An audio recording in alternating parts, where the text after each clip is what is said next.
টিয়ারানি নিজের বাড়িতে আসবো, এর জন্য আমাকে কৈফিয়ত দিতে হবে? না, আমি ঠিক সেইভাবে বলতে চাইছি না ভাই, আমি বাবাকে দেখতে এসেছি। আসলে যখন একটু দরকার ছিল তখন তো কোনো সহযোগিতা পাইনি, তাই আর বাড়তি কথা বলিস না অনেক। আমি কিন্তু সেই সময় তোকে 10,000 টাকা দিয়েছিলাম, আমার মাথায় আছে। হ্যাঁ, তো আমার সব খেয়াল আছে দাদা। কিন্তু দাদা সেই সময় কমপক্ষে 5 থেকে 6 লক্ষ টাকা দরকার ছিল দাদা। কেন বাবা, কেন কেন তুই না করছো কেন? ওকে বলতে দাও, ও বোঝা।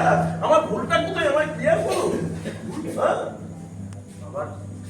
আবার বেশি প্রেম শুরু করলো। বলো, আমি তো জানছি না। তুমি বড় ছেলে হয়ে একটা উঠতে থাকো কেন?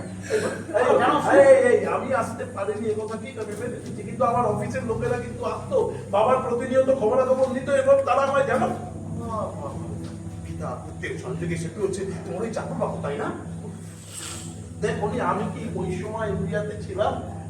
বাবা, আমি ইন্ডিয়ার কাজে ইন্ডিয়াতে ছিলাম, আমি আমার অফিসের কাজে বাইরে ছিলাম, তাহলেই আমি আসতে পারতাম, এই কারণে আসতে পারিনি।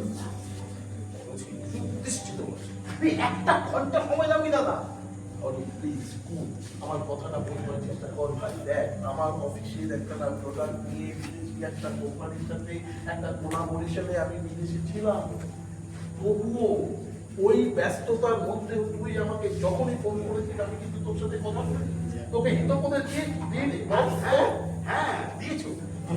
বাদে যখন তুমি ওই কথা দিলে আমি আমি তোমার কাছে গেলাম, তুমি তো আমাকে দেখা মাত্রই বলে দিচ্ছি, হ্যাঁ অনেক আমার ব্যবসার অবস্থা ভালো নেই, আমি একটু পয়সা দিতে পারবো।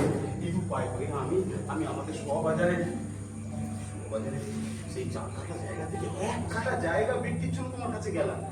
সেখানে বাদ সামনে দাদা। অন্যায় কি করেছি বল আমাকে, বোঝা। বাবা গো, বাবা, আমি অন্যায় কি করেছি আমায় বোঝাও তো।